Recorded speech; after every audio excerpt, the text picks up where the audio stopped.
Hey, hello everybody, and welcome back to CWK Live every Monday night at 7 o'clock p.m. Central Standard Time. I'm your host, Dan Z, thrilled to be talking Star Wars with each and every one of you. Let's say hello to our friends joining us tonight on CWK Live. First, let's bring in Mason. Say hello, Mason. Amber is here with her son, River, almost 7 years old, is with you tonight. Well, Amber, that is great. My son is 8. And Jason's son, Henrik, and Jason are here as well.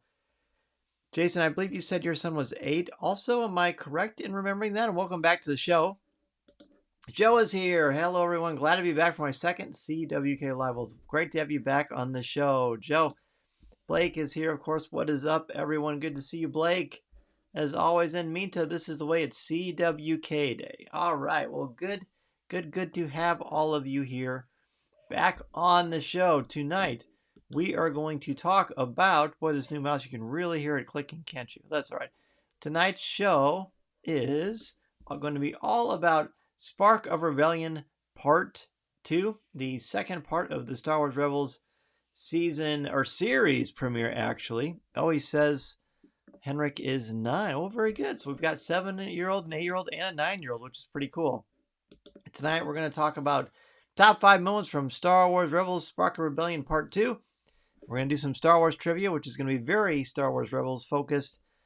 And, of course, your comments and questions.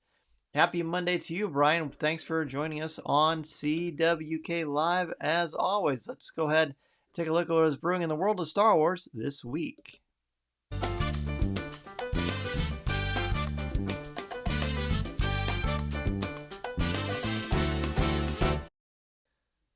All right, so what's brewing in Star Wars this week is, do we have celebration news? I think we do. We have a lot of things that have been going on as far as what you can register for. You could already register for fan tables. You could register to do a panel. You could register for the podcast stage. And now you can register to be a member of the media. So if you have a podcast or you have a blog and you want to go ahead and give it a shot, you are able to go on to onto the Star Wars Celebration website, and you are able to register to get a media badge. So it's, it's a complicated, well, it's not really a complicated process, but it's an interesting process. So if you are someone who's thinking about that, may the force be with you, my friends. I will certainly be applying for that as well. Another thing, and let me go ahead and jump here on this for you. Here, let's see. Got some interesting stuff here. Well, some of this is not new, though. I'll show you. Another thing we've got is if you're going to, by the way, who is going to Star Wars Celebration? Who here on CWK Live is going to be at Star Wars Celebration? Anthony is here. He says, happy CWK Live. Looking forward to hearing everyone's top 5. Might as well give the podcast stage a try. Anthony, you should apply for it, dude. Josh says it must be solely Star Wars focused for podcast applications. That is true for the Star Wars podcast stage. They have to be Star Wars podcast focused. And Josh, welcome back to the show. Oh my, sounds like something dropped upstairs. So this is what I was going to show you. Yeah, I showed you this last week. The Gab Watch, Star Wars Mandalorian Gab Watch. But what I wanted to show you, let me pull this in here. Tonight, or not tonight, but in the Friday, the first Thursday of Star Wars Celebration, I need to get a clearer graphic for that. We're going to have a podcast meetup. It is going to be at the Hilton, right across from the convention center itself. It's going to be Coffee with Kenobi's going to be there. A number of Star Wars podcasts that you know. Some up-and-coming shows. It's going to be a nice blend so you can meet veteran Star Wars podcasts and podcasters and new Star Wars podcasts. So that's going to be fun. I'm going to update that graphic to give it the awesomeness that it is definitely worth. Because not last year, but in 2019, we did it for Star Wars Celebration Chicago. It was a blast. I met so many people, so many Star Wars podcasts I look up to and admire were there. It was just great. We just had so much fun. It was hours and hours of a good time. So Josh is going to be staying there and going. Good, Josh. Well, I'm looking forward to meeting you face to face, man. That is going to be fun. So speaking of fun, let's go ahead and jump into our top 5 for tonight. Top 5 moments from Star Wars Rebels Spark of Rebellion Part 2. Yes, and before we get into it, I know Mason had a fun announcement. He finally finished all of the Harry Potter books. So and we watched all the movies as well. So Mason is all caught up in the world of Harry Potter. As far as the 7 books go, we're looking at the Cursed Child now, but he's pretty excited, aren't you, Mace? Very good. All right, so let's go ahead and jump into Spark of Rebellion Part 2. So the last thing that we saw was, well, the crew was in a bind. It looked like everybody that was trying to break into the Star Wars into the Imperial Star Destroyer and rescue the Wookiees. It appeared that it was a trap, so that was bad news. So they had to try to get out. A lot of things happened in this second part of the episode. Ben says, "Congratulations, Mason." Yes, indeed. Well, thank you, Ben. I'll be sure to pass it along to him. But he is very excited.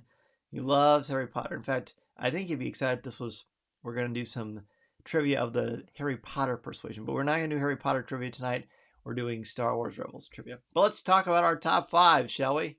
So my number 5 for this episode is strategy. So what am I talking about with strategy? Well, so this is the first time they all work together as far as the entire crew themselves, including Ezra. And there's a lot of things that happen that are very coordinated. For example, Sabine turning off the artificial gravity, causing a lot of problems for the Imperials to pursue the rebels that have invaded their Star Destroyer. And I just really like that because it's a nice sign and a nice preview of where this team is going to go as the series progresses. They're going to be smart. They're going to outthink the Imperials. They're going to be very, very brave and brazen and reckless, honestly. But it's like controlled recklessness, if that's even a thing. So I really like the strategy that we got in this episode, and that is my number 5. All right, for Minta, she says, Agent Cal, you can tell right off the bat he was not to be underestimated. He even kicked a stormtrooper in the face after he asked him if he ever encountered a Jedi before. Yeah, that part always disturbed me. That is really pretty wild, pretty intense. But yeah, it's definitely something that stands out. Amber's number 5, the overall visuals, that opening with the Star Destroyer, just beautiful. Yes, it really was a gorgeous one. Henrik's number 5, Ezra removing the Wookiees' binders on Kessel and setting them free. I like that too. Jason, the Wilhelm scream from the stormtrooper falling over the rail on Kessel, that sound effect never gets old. No, it doesn't. It's fun. I kind of got a kick out of it this time for some reason. Number 5 for Blake, Zeb and Ezra's relationship this early on. Not a lot of trust there yet, and it's hilarious at times to watch. It's hilarious. It's also kind of painful too, isn't it? Really kind of painful. Let's see. But yeah, you do get a kick out of them because you can see there's already like admiration and affection for each other. Ben's number 5, use of physical comedy. When Zeb punches Ezra after fighting him again and Cal's kicking the stormtrooper, it's something you don't see in Star Wars much, but I literally chuckled at each one. Nice change of pace. Yes, it is. Yes, it definitely is. Number 5 for Joe. Ezra sensing Kanan behind him and asking about the Force. Yeah, I like that part too. That's going to come up later in my list for sure. Brian's number 5. Kanan voting to go back for Ezra. He didn't say yes, but we knew it was tied, and it was up to Kanan if they went back. His first step to accepting Ezra. And I just had a hard time. You really think that they would have really left him if Kanan didn't vote that way? It's hard to imagine not voting that way, but yeah, I know exactly what you mean, Brian. That was cool. Amber says, Rivers, one is when the Stormtrooper asks, first Jedi you've ever seen, sir, and Callus kicks him off. So that one's going to show up a lot, I think, tonight, isn't it? Number 5 for Mason is when Ezra says from inside his cell, my uncle is the Emperor. I just heard a cat. You don't often hear a cat in my house, so who knows what's going on. So number 5 for Mason is when Ezra jokes that his uncle is the Emperor. Ben says, funny, Brian, I'll mention that one again later, but in a different way. Stay tuned. All right, Ben, that sounds like a promise. Looking forward to that. All right, let's go ahead and jump into number 4. Number 4 for me is Obi-Wan. So it's not live. It's a recording from the Holocron. But Obi-Wan Kenobi shows up, voiced by James Arnold Taylor, the great James Arnold Taylor, and gives his famous speech that is said at the end of Revenge of the Sith that Mason almost has memorized because of the Star Wars book, he told me tonight, which is super cool. But it's just nice to see Obi-Wan like this, and they have that connection to Revenge of the Sith. And of course, Obi-Wan will show up much more famously later in this series, but we'll get to that when we get to that. But this is a cool scene. Cool scene. For me, that's my number 4. Okay, number 4. For others here, Aminta's number 4 is the strategy game. Yes, say no more. I know exactly what you mean. I know exactly what you mean. Everybody else post your number 4s as well. By the way, did you notice anything different about me tonight? I seem to be missing something. Yeah, I just kind of want to ease you into that. I'm glad nobody noticed it, so that's good. Blake, I'm going to go with my buddy Mason and say the humor. Ezra trying to talk his way out of the cell was a hilarious moment. I agree with that. It was great. Number 4 for Amber. Relationship between Ezra and Zeb. Zeb punching Ezra in the face while in the Stormtrooper helmet. Try not to get dead. Don't want to carry your body up. At the end, Zeb punches Ezra in the shoulder in a clear attempt to express affection. Haha. Yes, that was pretty funny.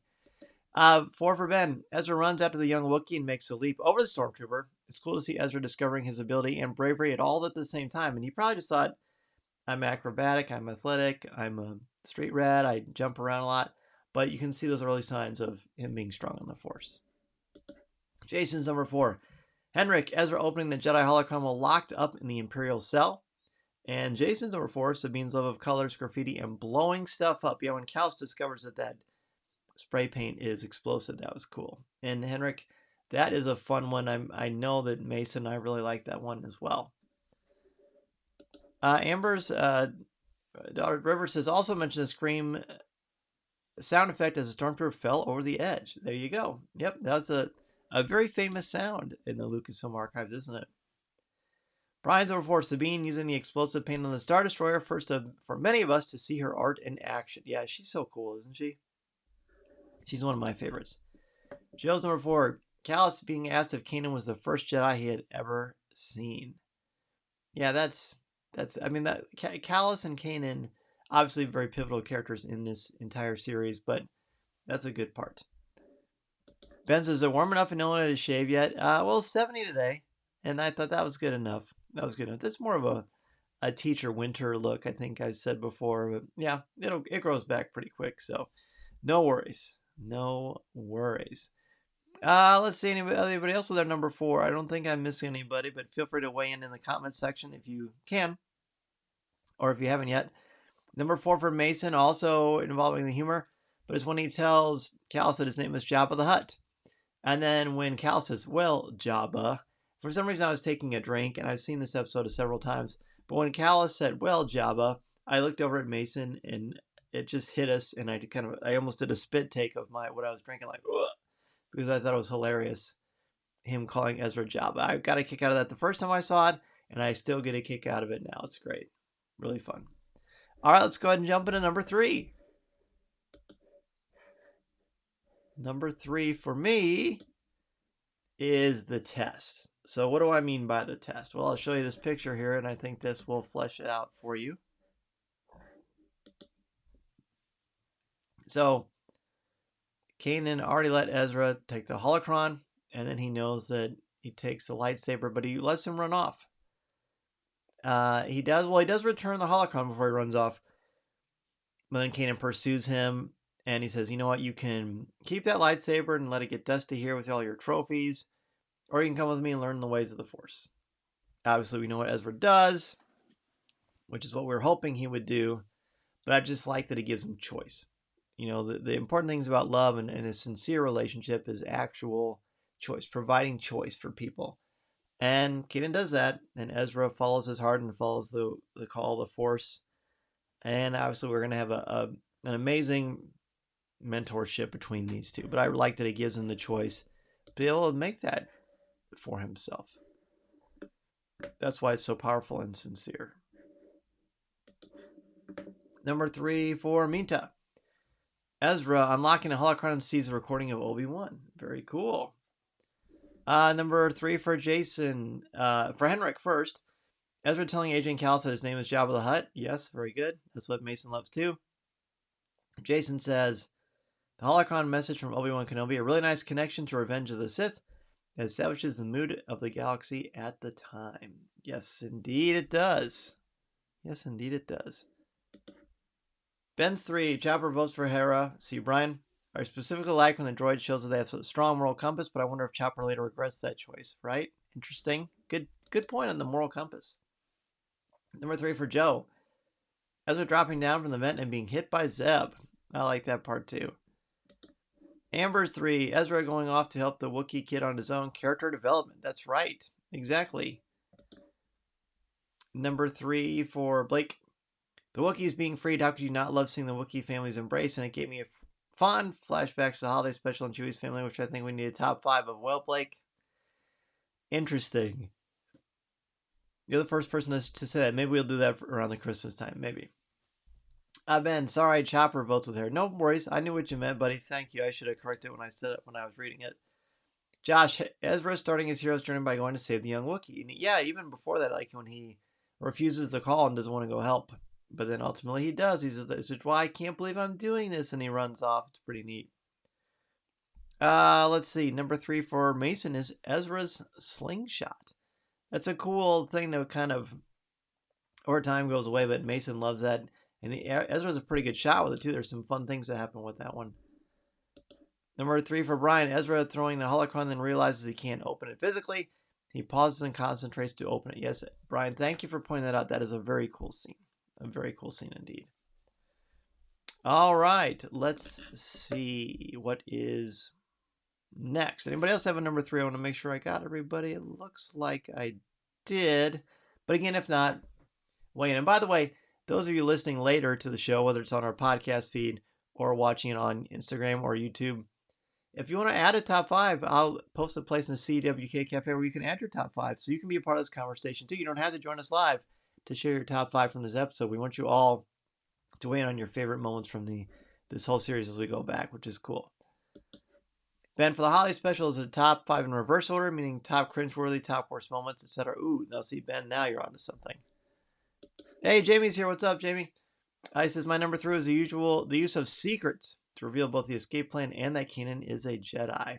Yes, Jamie, no problem, man. Good to have you here. And yeah, that is a great one. That's definitely going to come up later in my list. But speaking of my list, let's go ahead and jump into number 2.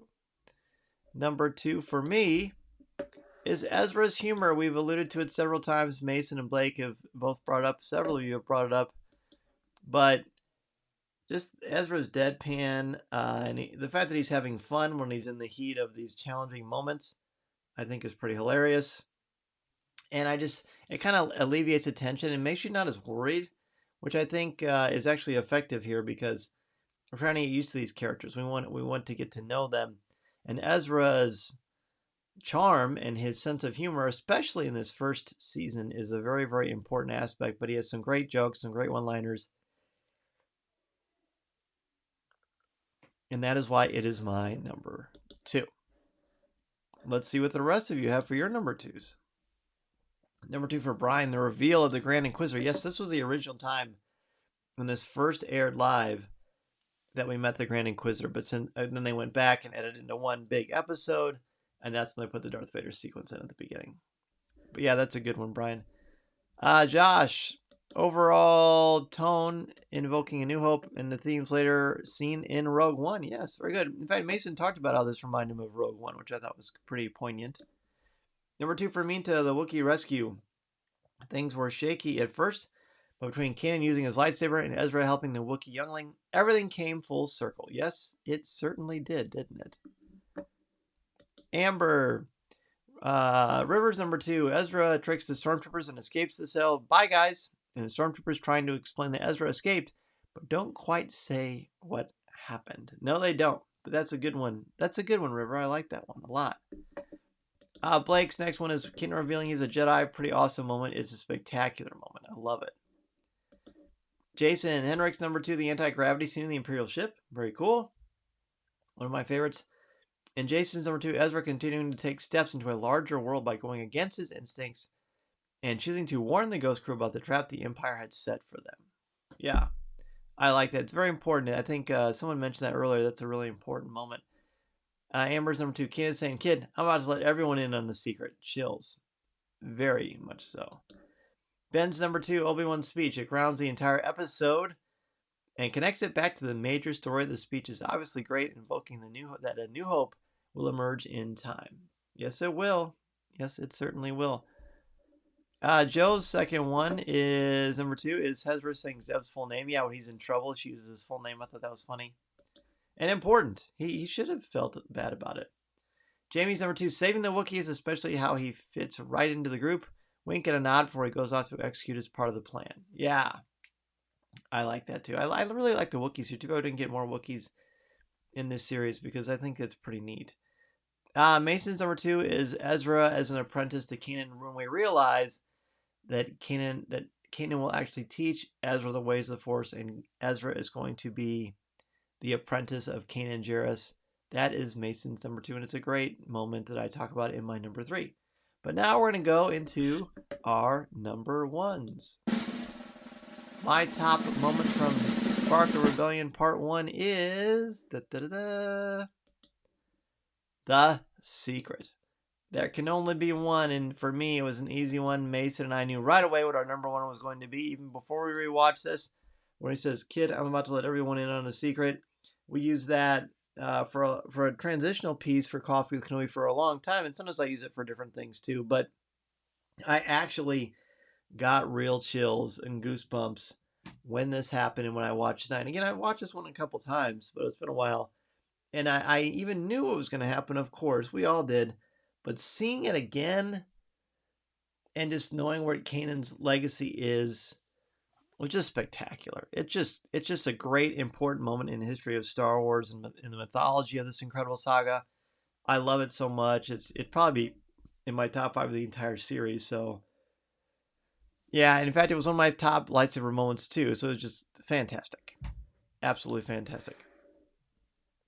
Meantime, the Master and the Apprentice. Once Ezra passes Kanan's test, it was clear that he would unofficially take him on as his Padawan and show him the ways of the Force, as well as have a family again. Yeah, and that's going to come, of course, much later, but at least opens the door to that possibility, doesn't it? Number 1 for Josh, Kanan's face-off with the Imperials. So good. Joe's number 122 pickup. Exactly. Jason's number 1, Henrik, Kanan opening the holocron at the end of the episode and hearing Obi-Wan's message while we see each member of the Ghost crew. Yeah, I think that it's cool they all got a moment of FaceTime for that part. Jason's number 1, Kid, I'm about to let everyone in on a secret. One of the coolest and best Jedi moments ever. I love it too. I definitely love it too. Amber, Kanan's offered Ezra Obi-Wan's message in the holocron and his mention of a new hope, which we know exactly what that means, don't we? Jamie's number 1, unlocking the holocron, Obi-Wan's message, a new hope will emerge. So cool. Brian's number 1, like mine, Kanan's reveal, Ezra and the Wookiees all stunned. Kanan stands on the crates and it seems like a destiny moment for him. It certainly is. Talk about accepting the call. Ben's number 1, Kanan ignites his lightsaber, which is obviously really cool, but more important, think about how that must have impacted Ezra in the moment. I believe that's what Ezra felt like he wanted to follow him. It's an important character moment for Ezra as much as for Kanan. That's true. That's very true. Blake is number 1. Ezra opened the holocron to see Obi-Wan's message. Great way of seeing his potential as a Force user and giving us a classic character at the same time. Yep, I love that. I love that so much. I mean, a lot of lore in this with the Force itself through this one. Mason's number 1, same as mine, same as many of yours, and he writes simply, Kanan. Kanan's big moment at the end. Super spectacular, something that Star Wars Rebels fans and lovers of the saga will point to as a great significant moment in the timeline for sure.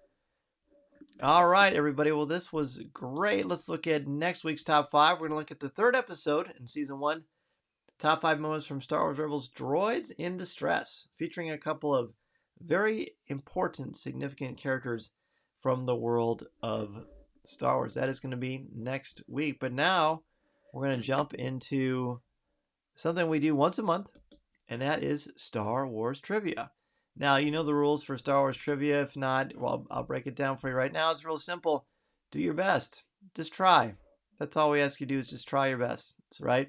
As you're trying, please don't look anything up.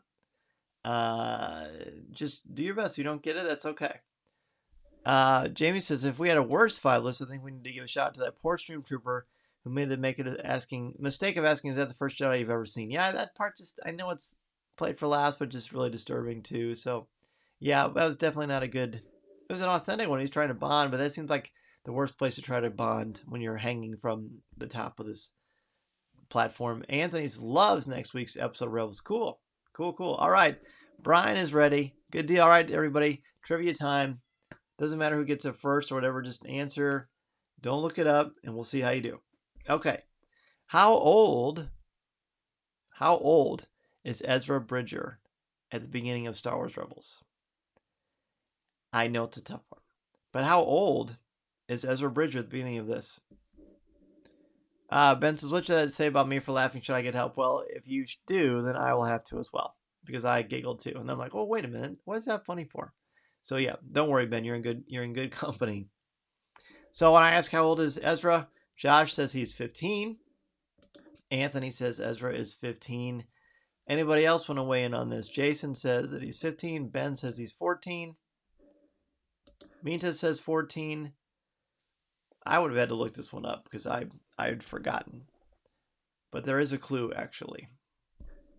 Jamie says 14. So we've got guesses for 14, and we've got guesses for 15. Brian says 15, and Blake was going to guess 15 as well. Mason says 14, 15, or 16. Well, I can tell you it's one of those. I can tell you that's one of those. We've seen guesses for 14, one for 15, one for 16. Amber says 132. That might be a little old. Josh is the same age as Luke and Leia. Amber says 12. Okay. So we've got guesses for 12, 13. No, we don't. Yeah, 12, 13, 14, 15, and 16. He is actually the exact age as is the amount of time between Revenge of the Sith and Star Wars Rebels. So he was born on Empire Day when the rebellion, when the Empire is born and the Emperor creates his first galactic empire. So that it was 14 years ago. Ezra is 14 years old. So if you guess 14, you are correct. There's the first one. Ben says Mason has the right idea. Mason put through a couple of darts there on the dartboard, didn't he? All right, so let's go to your next one. What is the name of the child Wookiee in this episode? I won't make you do spelling. I won't, since it's spring break for me. We won't do spelling. Ben, don't encourage Mason. Just kidding. Yes. So what is the name of the youth Wookiee, the child Wookiee in this episode that Ezra goes and bravely saves at the end of the episode? What is the name of this Wookiee? I remembered it because of Topps had a really cool Star Wars Rebels trading card set. Jason answers and says it's Kitwar. Okay. Mason's first guess was 14. I believe you, buddy. I believe you. We'll give you credit for that one. So Jason says the name of the Wookiee is Kitwar. Ben says, thanks, Jason. I'll say Kitwar. Amita says the same thing. Anybody else want to guess on the name of the Wookiee? Is it a youthful Chewbacca? Of course not. Oh, look at Brian. Kitwar. Nice job, Brian. Mason says Kitwar. Blake says Lumpy. That always crosses my mind as well. The answer is Kitwar. Kitwarr. Kitwar is the name of the Wookiee. So nice job, everybody. Let's see how you do on this one.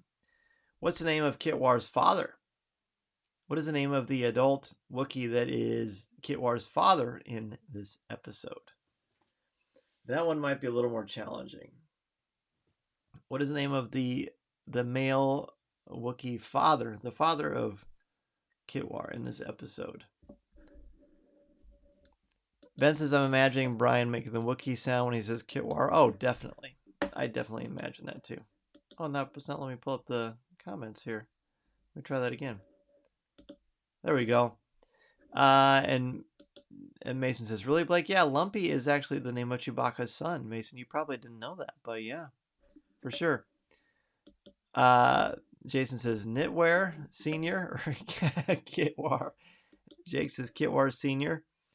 No, I never would have guessed this one if not for that trading card set either. Plus, I looked up some things in a book, Star Wars visual guide from season 1. Let's see. So we've got a couple guesses. I will give you a hint. It starts with a W. Does that help? Probably doesn't help very much. And it's not anything related to Kitwar. I can just tell you the name if you're not sure. Brian says it starts with a W, but can't remember. And yes, but I speak everything in Shree Wokenholm. At a boy. Ben says, question for Ask Dan Z. When will you show Mason a holiday special? Oh gosh. Maybe around Christmas time if I remember. Maybe. Ben, you have to remind me. Jason says it's supposed to be Kitwar Senior. Of course.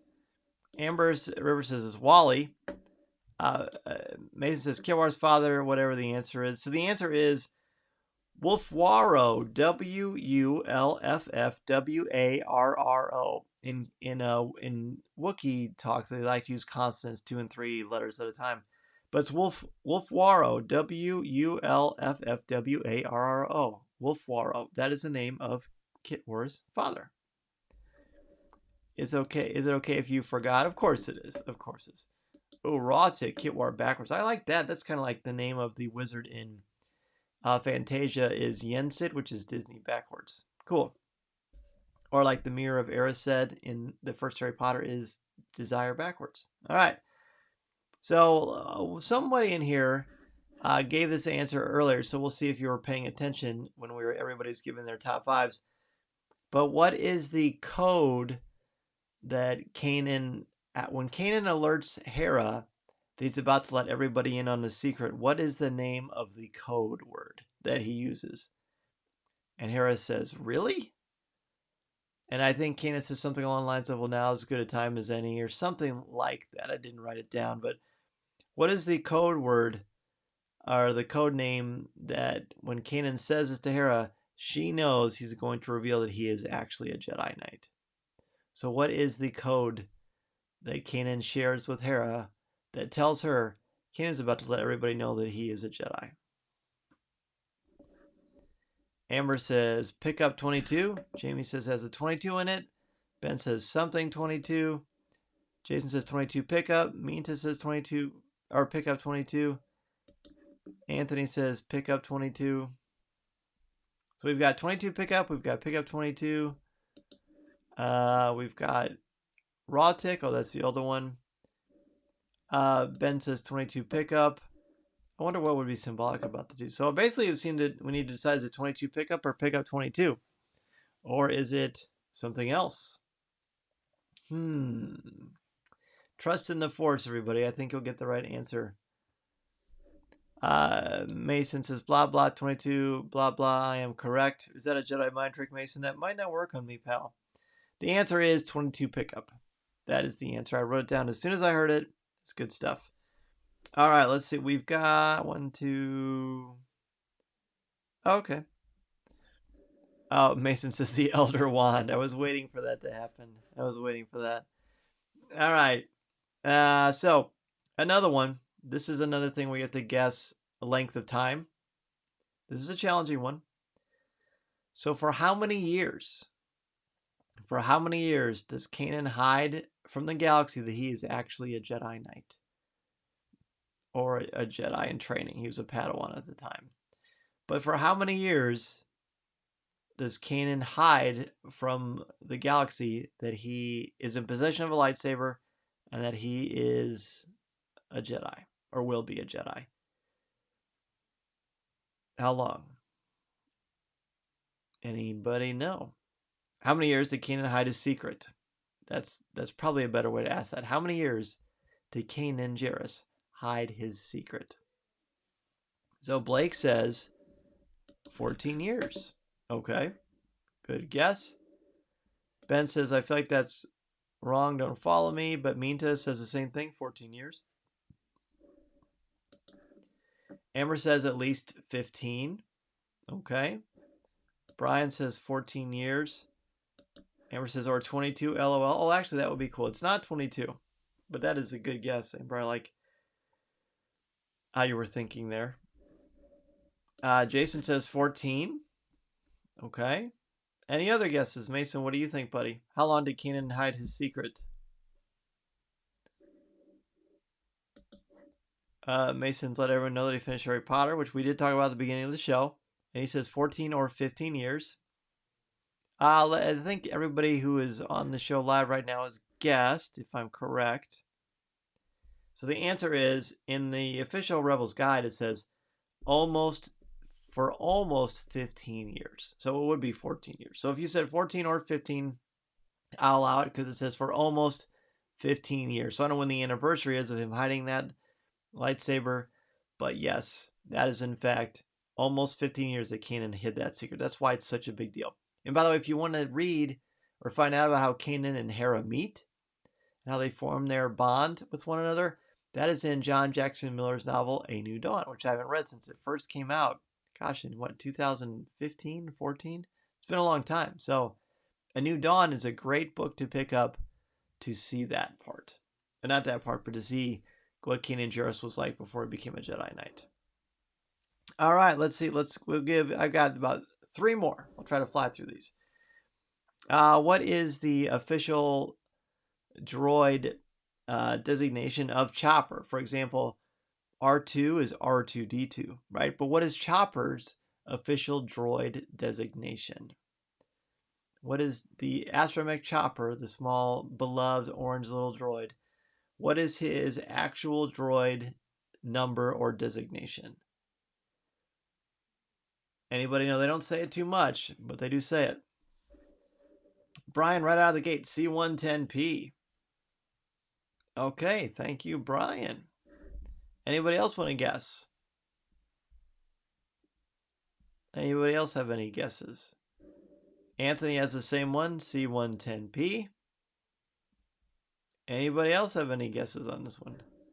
Jason, the same thing, C101P is what Jason says, unless that's a typo, Jason, but Jason has C101P.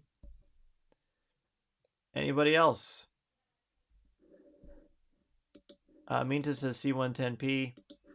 Ben says he's too sentient to have a code. He's just Chopper. You know, that's how I refer to him, as Chopper, but he does have an actual designation. If you have the action figure, it shows it on there too. By the way, Disney theme parks had a great action figure version of Chopper, like really cool. Anybody else? Mason says I spam random numbers. I might be close.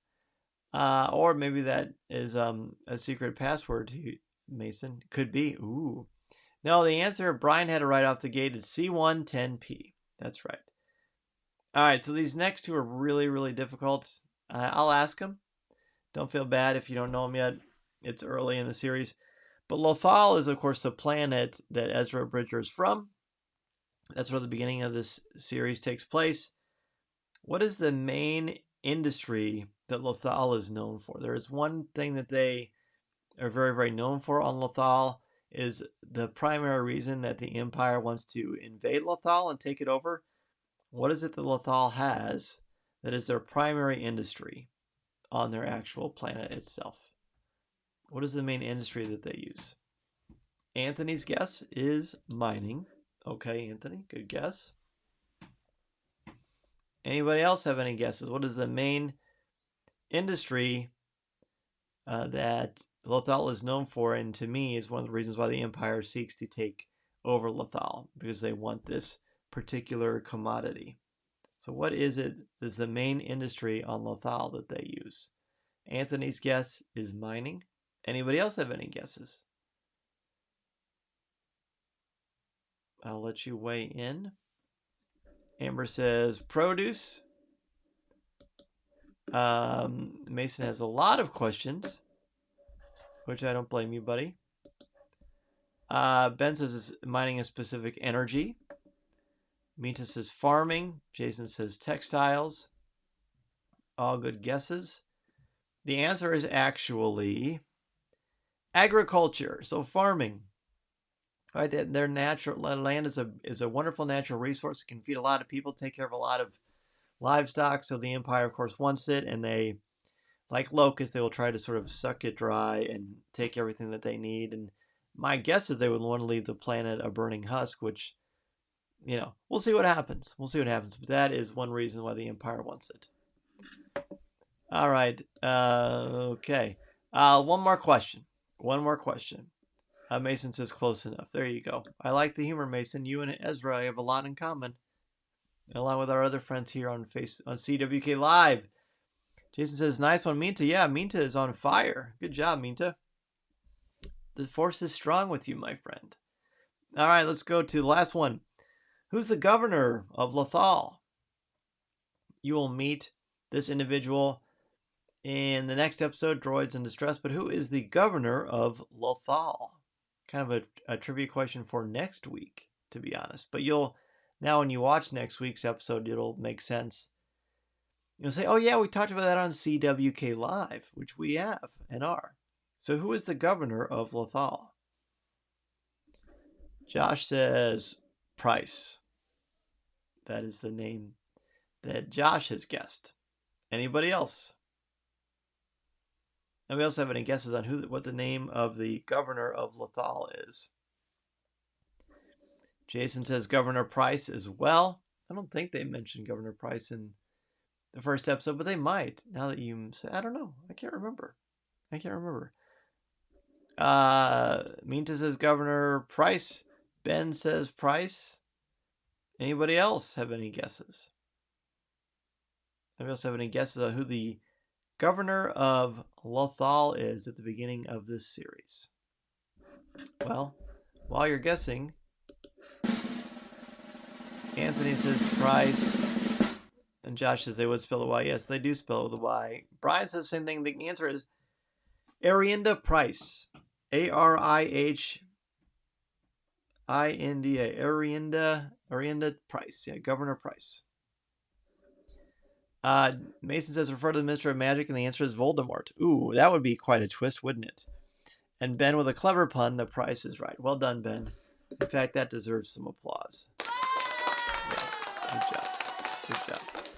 All right, so that was it for trivia tonight. Nice job, everybody. That was a tricky one. I just wrote down the answers, and I just kind of wrote the questions after the fact because I knew we would sort of evolve them together. So nice job. And if you like this, we can certainly do general Star Wars trivia, but I think it's kind of fun to keep it on task with the shows that we're watching themselves. It's fun to keep up your knowledge, and you can just keep the wheels spinning.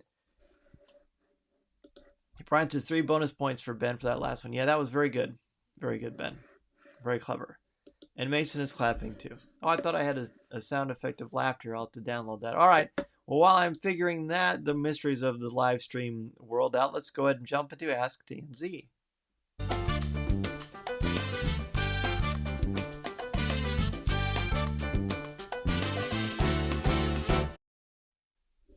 All right, so this is your chance to ask me anything about Star Wars, about Celebration, about what's going on with Coffee with Kenobi, anything I can answer. I will certainly do my best to do so.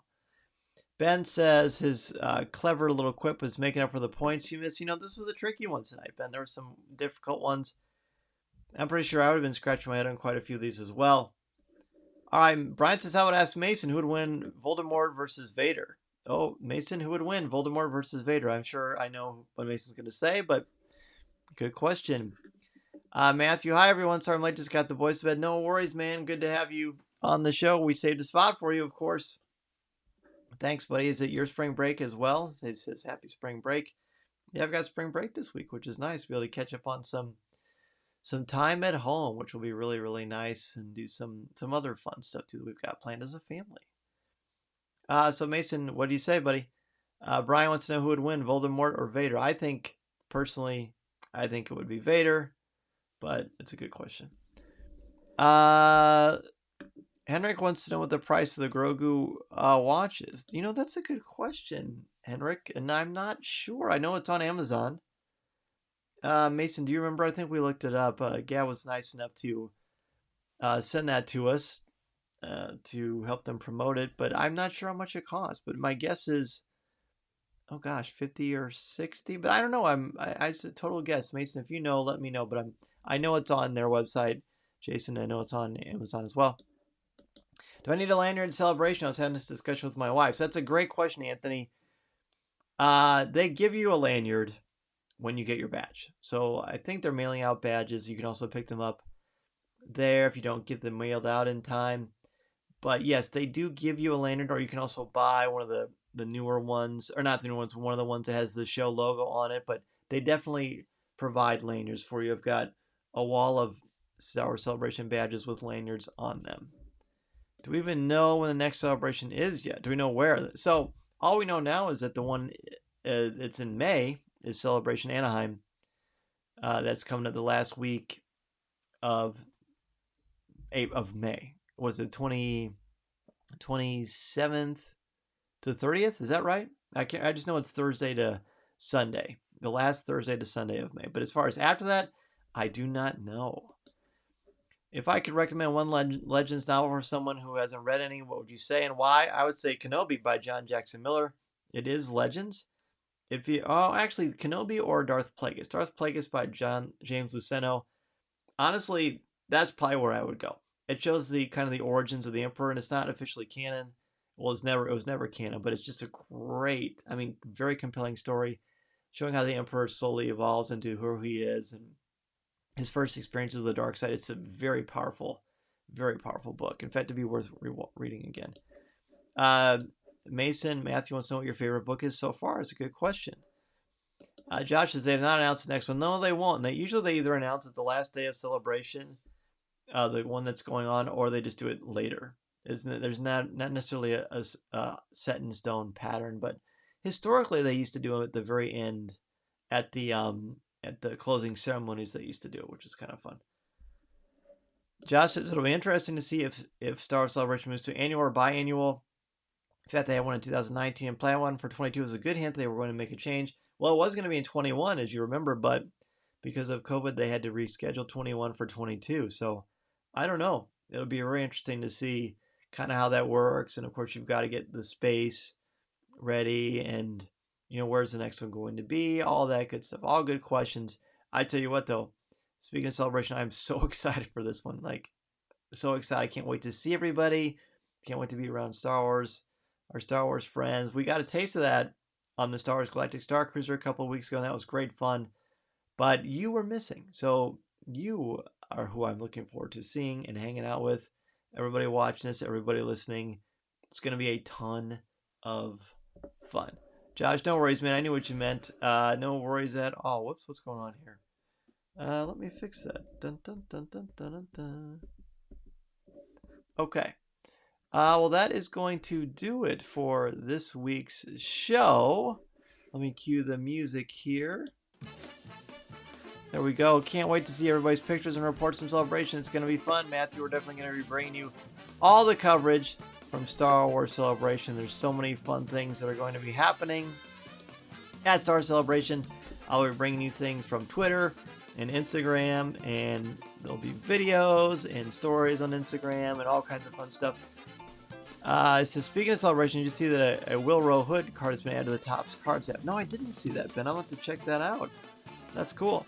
Brian, thank you, man. It's a great way to start the week because of people like you joining us. Your profile picture always makes me so happy. That's so cool. Appreciate you. Minta, appreciate you as well. May the Force be with you. Hope you have a great rest of your week. Hopefully, wherever you live, the weather's really, really nice, too. Matthew, hope you have a magical week. And if you're not able to join us at Star Wars Celebration, be thinking about saving your money and joining us in the summer of 2023 on the Star Wars Galactic Star Cruiser at Walt Disney World. Once we have dates, we'll certainly be posting them and letting you know. But be on the lookout for that. Jason, have a great week. Amber, we'll see you next week. Blake, good night, man. Be careful out there on your job. I hope everybody's doing well, being safe, and keeping strong in the Force and being positive, because that's how we're going to be able to continue to enjoy the Star Wars community together and get ready for Celebration, all the other fun things happening out there in the world, because we're positive and we are united and celebrating this love of the saga. And I'm so grateful that you spend every Monday night with me doing that. Speaking of spending time with me, if you are a member of the CWK Alliance, then this week we did top 5 Batman villains. It's kind of fun to talk about something not Star Wars related sometimes, and we talked about top 5 Batman villains, and we were pretty specific about which versions of which villains as well. And this week on Coffee with Kenobi, I was joined by Becky Mankin and Lou Mangello of WDW Radio as we shared our top 5 Star Wars Galactic Star Cruiser tips. Those are both pictures from the media opening of Star Wars Galaxy's Edge back in 2019. All right, everybody, that's going to do it for me. Be well, stay safe, and remember, this is the live podcast you're looking for. See you next time.